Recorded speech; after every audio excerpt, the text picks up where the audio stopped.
สบายดีเด้อพ่อแม่พี่น้องเมื่อวานนี้ไปซื้อของเมื่อวานนี้ก็อยากได้กระปุกมาใส่ผงใส่พริกมาใส่พวกแบบว่าขนมว่าเส้นสานเนาะแล้วอีกอย่างก็ร้านจีนช่วงนี้ก็รู้สึกว่าเป็นแบบว่าช่วงนี้ก็มันลดหั่นน่ะพี่น้องเพราะว่าร้านจีนอยู่แถวบ้านนี้ก็ค่อนข้างจะหลายเด้มี5-6ร้านแล้วทีนี้แบบว่ามันบ่ได้ขายเขาเจ้าก็ลดสินค้าออกบ่อนนั้น50%บ่อนนี้30%ค่อยก็ไปซื้อแล้วก็จะเอามาใส่พวกผงพวกพริก มีกระปุกอยู่แต่ว่ามันก็แตกต่างกันไปหั้นนะมันบ่งามว่าจั่งซั้นบ่มักพี่น้องแล้วก็ได้ถุงใส่มานำเด้ถุงใส่นี่ก็สิเอามาใส่ใส่กุ้งแล้วก็ใส่ประมาณว่าเฮาสิกินประมาณว่าส่ำใดก็สิใส่กะปริมาณส่ำนั้นส่ำนี้แล้วก็ได้มาม่ามานำหลังจากได้มาแล้วก็สิเอามาล้างเด้อพี่น้องกระปุกนี่ก็กะตะมุตะมิเป็นตาฮักว่าซั่นซะเนาะเพราะว่าอันกระปุกอยู่บ้านนี่มันก็มีอยู่แต่ว่ามันก็บ่สีสันมันบ่คือกันหั่นน่ะว่าซั่นซะเนาะ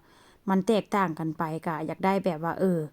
ใส่ก็ให้มันดูแบบว่าเรียบง่ายแล้วก็เป็นระเบียบเรียบร้อยให้มันเป็นสีเดียวกันกระบอกแบบเดียวกันว่าเช่นซั้นเนาะอันค่อยก็มีอยู่ได้แต่ว่าก็สิเอามาใส่นำกันมันก็คนละแบบหั้นน่ะมันบ่งามเบิ่งไปแล้วก็มันบ่คักว่าเช่นซั้นพี่น้องก็ย่างไปซื้อได้ผัวบอกว่าก็คือบ่ซื้อแบบแก้วหมากแบบแก้วมันก็ค่อนข้างจะหนักพี่น้องแล้วก็อีกอย่างก็มันก็ย่างไกลเด้ร้านจีนอยู่ห้านนี่อยู่บ้านนี่ก็มีนะอยู่ใกล้บ้านค่อยนี่น่ะคิดเบิ่งร้านจีนอยู่น่ะพี่น้องมีจักร้านพวกเจ้าว่าน่ะมี1มี2มี3มี4มี5มี6ร้านมี6ร้านที่แบบว่าร้านแบบว่าค่อนข้างจะใหญ่เด้แล้วก็มีร้านใหญ่อีกร้านหนึ่งเป็นร้านที่ว่าเปิดใหม่ย่างเป็นชั่วโมงก็บ่แล้วพี่น้องความว่ามันใหญ่ว่าซั่นซะแล้วทีนี้มันก็จิมีหลายหั้นแหละเนาะมันก็เลยแบบว่าบ่ค่อยแบบว่าได้ขายหั้นน่ะแล้วทีนี้เขาเจ้าก็เริ่มจะปิดร้านแล้วแต่ว่าของในร้านยังเต็มแต่ว่าเขาเจ้าก็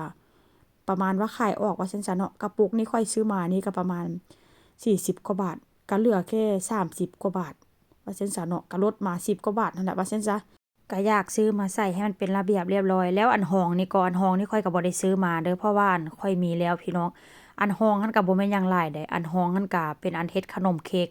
ค่อยก็แบบว่าบ่ได้ใช้การใช้งานมันเขาออกมาใช้ให้เป็นประโยชน์ก็เลยจะมาใส่กระโปรงกระปุกพี่น้องเห็นบ่ซื้อมาเฮ็ดเค้กซื้อมาก็ซื้อมาประมาณได้2ปีแล้วล่ะแต่ว่าเฮ็ดเค้กจักเทื่อเฮ็ดไปเทื่อเดียวบ่ได้เฮ็ดหลายเด้แล้วค่อยก็จะซื้อแบบว่าอันแนวปงแนวปิดมานำอันนี้ก็35บาทเด้อพี่น้องต่อ1แผ่นก็ถือว่าค่อนข้างแพงอยู่ได้ต่อ1กล่องหนึงก็มีประมาณ5แผ่นนี่ล่ะเนาะค่อยก็จะมาเขียนไว้เป็นพวกขนอเป็นพริกเป็นแป้งนอกแป้งนัวพี่น้องผู้ใดอ่านได้แดนี้นะอันนี้เป็นภาษาลาวเด้อพี่น้องพริกผงแป้งนัวผงนัวหั่นแหละว่าซั่นจ้ะเนาะภาษาลาวกับภาษาไทยก็ค่อนข้างจะคล้ายกันเด้อแล้วค่อยก็จะมาติดแปะแบบนี้เลย เห็นบ่มันก็จะเป็นระเบียบเรียบร้อยผัวก็มาแนมมาย่างเบิ่งได้เฮ็ดหยังจิเที่ยงคืนแล้วก็ยังบ่ได้หลับได้นอน เห็นบ่ค่อนข้างจะโอเคพี่น้อง แต่ว่าอันมันก็ถ้าหากว่าเขาอยากเปิดเอามาใช้งานจังซี่นะเปิดมาใช้งานแล้วก็เอาช้อนตักเอาก็บ่เป็นหยังดอกเนาะบางอันนี่ก็อาจจะเป็นรูได้เป็นรูแล้วก็แบบว่ามีใส่บ่วงหั้นนะเปิดขึ้นมาก็จะมีบ่วงน้อย แต่ว่ากัน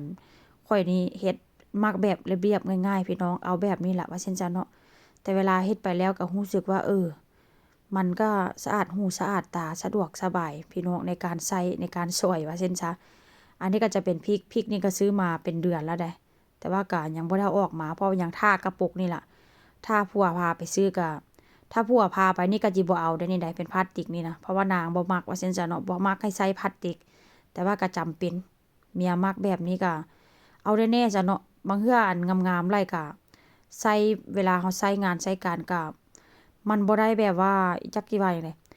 มันบ่สะดวกสบายว่าซั่นซะพี่น้องเอาตามความจริงเอาเน้นความสะดวกสบายว่าซั่นซะ